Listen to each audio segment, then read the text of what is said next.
today. 888-SAY-ESPN. It's 888-729-3776. Before I get back to the calls, and before we have Todd McShay, NFL draft guru extraordinaire, on the show with us midway through this hour, I want to get back to some NBA talk as well before I get to the phone calls.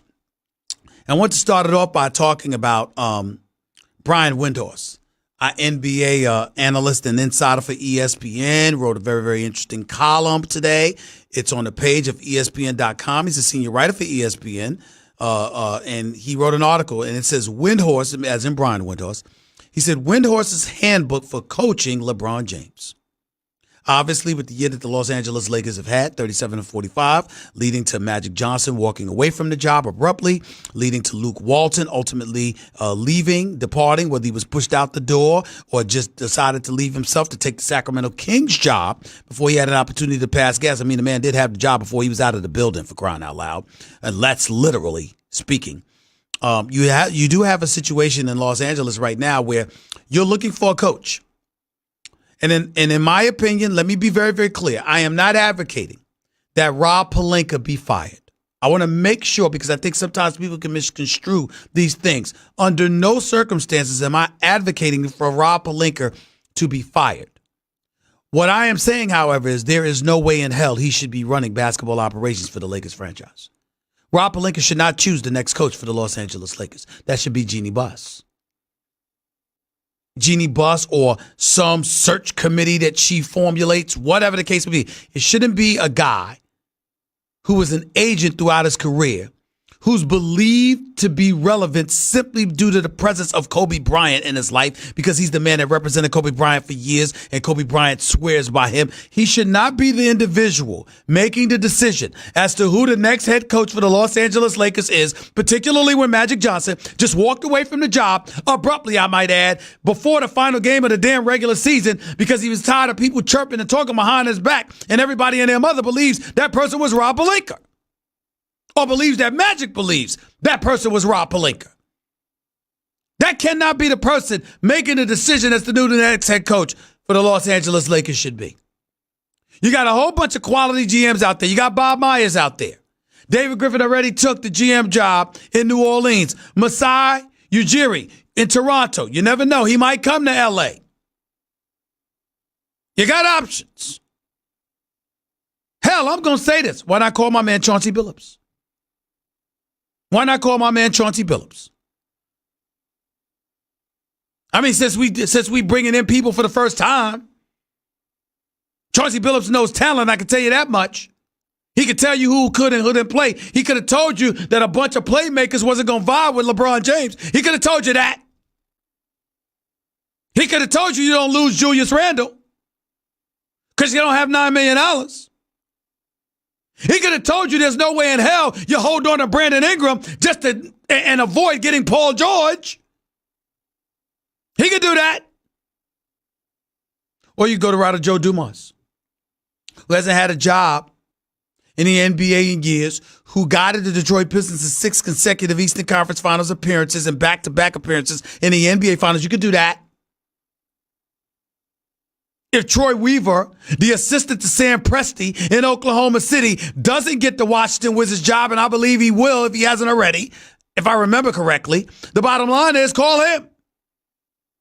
What the hell? But I digress. My point in saying everything that I'm saying is Rob Pelinka can't be the person making that call, in my opinion. I think it's a recipe for disaster. And getting back to Windhorst's column, his handbook for coaching LeBron James, because anybody that takes the Lakers job is going to have to coach LeBron James. Obviously, we all believe that Ty Lue should be the coach because LeBron James, this is his franchise now. And his guy is Ty Lue.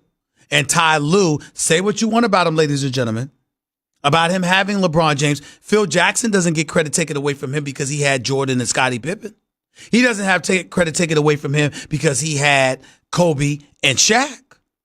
Why should Ty Lue have credit taken away from him because he coached LeBron James? Ty Lue is the guy that got on LeBron James' face in Game 7 when they upset the Golden State Warriors and told him you wasn't doing enough. Ty Lue is that guy that jumped on him. Ty Lue is that individual that has coached LeBron James to 3 consecutive trips to the NBA Finals. And oh, by the way, let me take it a step further. Y'all ever heard the name Becky Hammon? I know you have. That female that works under Greg Popovich as an assistant coach, who, by the way, coached the Summer League team to a championship, who, by the way, has proven to be an extraordinary mind. What about Stephanie Reddy, who coached in the G League? And she's incredibly knowledgeable about basketball. We got her in broadcasting. She's more than qualified. Jeannie Buss, you really want to take one for the team? You really want to be a trailblazer? Nobody questions the business acumen of Jeannie Buss. How about getting a female in there with the basketball acumen? I like Becky Hammon. And I believe in Greg Popovich. And if he recommends somebody, I'm going to take it seriously. Any man that's won 5 rings, any man that's got it, a franchise to 22 consecutive playoff appearances, I'm going to listen to that man. I'm going to think he knows a thing or two about what he's talking about. And I think when you look at somebody like a Becky Hammon, can't ignore what she brings to the table. Her, the Nancy Liebermans of the world, and people like that throughout the years. Phenomenal basketball minds. Hey, John, do me a favor and get that sound for me from the coach of Notre Dame, the women's basketball team at Notre Dame from a couple of weeks ago before the NCAA tournament expired, and what she said about women. I can't believe that I'm the one sitting here sticking out my chest, coming to the defense of the brilliancy of a lot of women. I can't believe it. But since I feel the need to do so, because none of you out there are doing it enough, listen to what Coach McGraw at Notre Dame had to say during the NCAA tournament. Take it away, Kat. Play this. I'm getting tired of the novelty of the first female governor of this state, the first female African-American mayor of this city. When is it going to become the norm instead of the exception? How are these young women looking up and seeing someone that looks like them, preparing them for the future? We don't have enough female role models. We don't have enough visible women leaders. We don't have enough women in power. Girls are socialized to know when they come out, gender roles are already set. Men run the world. Men have the power. Men make the decisions. It's always the men that is the stronger one. And when these girls are coming out, who are they looking up to tell them that that's not the way it has to be? And where better to do that than in sports? All these millions of girls that play sports across the country, they could come out every day, and we're teaching them great things about life skills. But wouldn't it be great if we could teach them to watch how women lead? This is a path for you to take to get to the point where in this country, we have 50% of women in power. We have right now, less than 5% of women are CEOs of Fortune 500 companies. So yes, when you look at men's basketball and 99% of the jobs go to men, why shouldn't 100 or 99% of the jobs in women's basketball go to women? Maybe it's because we only have 10% women athletic directors in Division I. People hire people who look like them, and that's the problem. Amen. Now, I want to be very, very clear. I want to reiterate and regurgitate the point that I made a couple of weeks ago. Under no circumstances, and I understand that women have it very, very hard because there is definitely inequality. But I don't want to hear anybody in America tell me that the road has been tougher for folks than it's been tougher for black men. I don't want to hear it. I'm not even listening to it. I don't have any statistical information in front of me. I don't give a damn. I'm living it.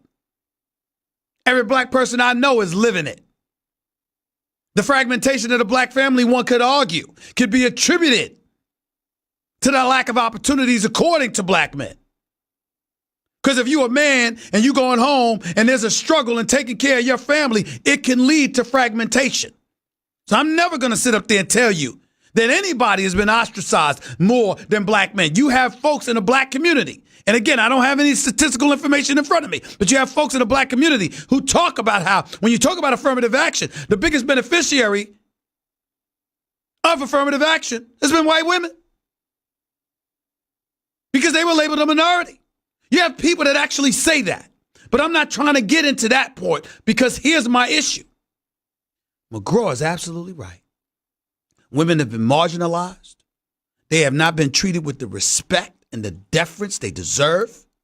And the most profound point that she made that I wholeheartedly agree with. If 99%, if 100% of the men in male college basketball are coaches, how come the same isn't applicable to women coaching women's college basketball? She is 1,000% right. I am a proponent, a personal proponent. I can't believe that I'm engaging publicly in gender bias, but I will. I do not believe men should be coaching female basketball before the females. Why? Because we have enough opportunities. Football, basketball, it doesn't matter what, tennis, I don't give a cup, whatever sport you want to, it's male dominated. All of these sports that exist that are male dominated in populace is also male dominated in coaching. Why the hell do you need a man to coach women's basketball with all of these qualified, brilliant female minds in the sport of basketball out there? Why do you need a man coaching that? It's unfair. It's flat out flagrantly unfair. Shouldn't be a 50-50 split. Shouldn't be a 60-40 split. As far as I'm concerned, males coaching female sports should be an aberration. Women should be coaching the females, since men get to coach the men. And if you want to sit up there and say, then the men should be coaching the men, then you should be the first one standing up and saying a woman should be coaching men. Stephanie Reddy's qualified. Becky Hammon's qualified. Why are they not coaching? I'm talking head coaching on the NBA level. Why not?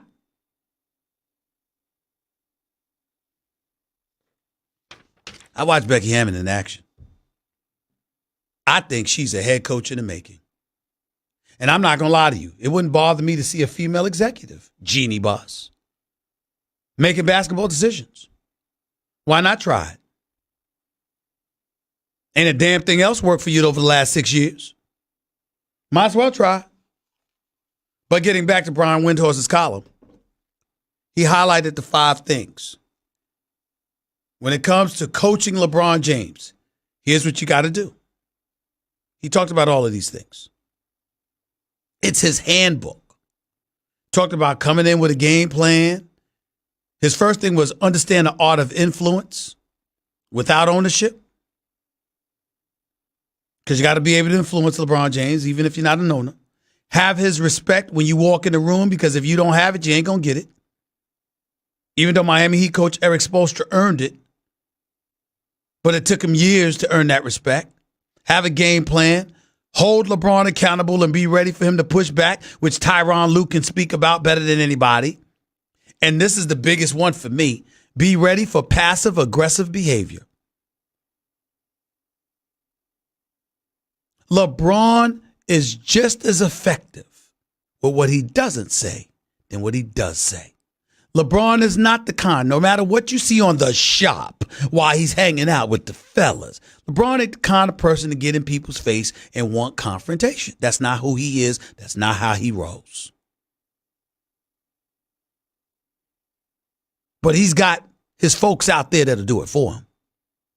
A whisper here, a nod there, instructions here or there, and he leaves himself wiggle room to have plausible deniability. Oh, that was them. I have nothing to do with it. When he always has something to do with it. So be ready for the passive-aggressive behavior, because that's how he prefers to roll. 888-SAY-ESPN. It's 888-729-3776. Let's get back to the phones. Chris, you're live with Stephen A. Go ahead.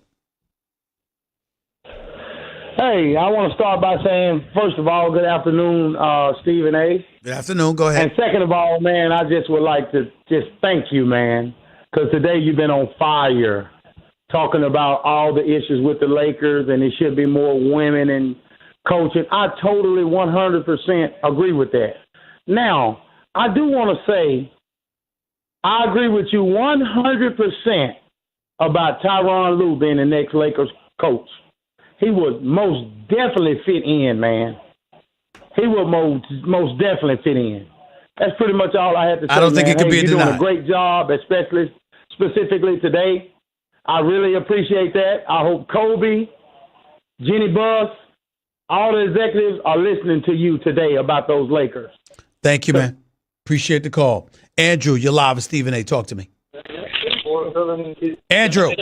Yeah. Turn I just want to say that turn off that noise. Turn off that noise in the background so we only hear you. Go ahead. All right. I just want to say I completely agree with you on Ty Lue, but I agree that he should come there, but for the reason that I believe that he is one person that can reunite him and Kyrie Irving in L.A. Right. Kyrie Irving has expressed that he has interest in coming and talking with L.A., and I think that L.A. needs to lock down Ty Lue immediately. Only thing, hold on. Here's my problem. All of y'all bring up that Kyrie Irving left Cleveland in the first place, and he left LeBron James. Who was coaching at that time? Ty Lue. There you go. So what would make you think that Ty Lue could help that? Why hasn't anybody brought up the notion he could potentially hurt it? I'm not saying that's true. I'm saying how come no one has asked that question? Because we don't know. Okay, I don't feel like Kyrie left Cleveland because of Ty Lue in the first place. No, what I'm saying is he left because of LeBron, and he left because of the circumstances surrounding LeBron and his dominion over the franchise in Cleveland because he wanted his own. My point is that clearly Ty Lue did little to nothing to alleviate that concern for a guy like Kyrie Irving. So what would make you think that Kyrie Irving would be helped in terms of a push towards L.A. by Tyronn Lue?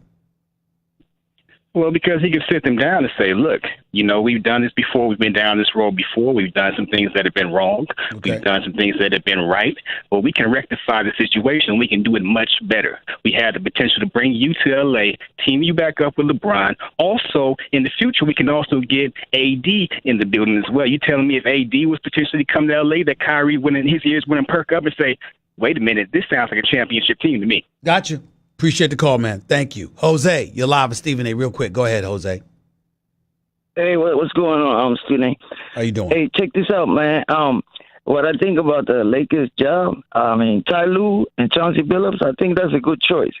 But I think that LeBron and all the fame that is in L.A., I think they need a coach that like Popovich, like Phil Jackson, somebody that can put the foot down and tell them, this is how I'm going to run these plays. Well, first of all, Popovich ain't leaving the Spurs to come no damn Lakers, so that's fool's gold. And secondly, Phil Jackson is done. He ain't coming back. I mean, Phil Jackson struggles to just sit on the bench for 42 games a year. So what do you expect him to do? And stuff like that. I mean, you got coaches that can put Doc Rivers. I mean, Doc Rivers just signed an extension. That's right. So in other words, the guys that you're mentioning are not available. I get your point in terms of who they should be looking for, in terms of who's like-minded. But there's nobody out there that's available that's like-minded about the coach in terms of the coaches that you mentioned. Ty Lue comes the closest to that. Appreciate the call. 888-SAY-ESPN. It's 888-729-3776. Up next, NFL guru on college football, the draft, the NFL draft. That's what I meant by saying that. The one and only Todd McShay. He's up next with Stephen A. ESPN Radio, ESPN News. The Stephen A. Smith Show is being brought to you by Barbasol. Hey, sports fans,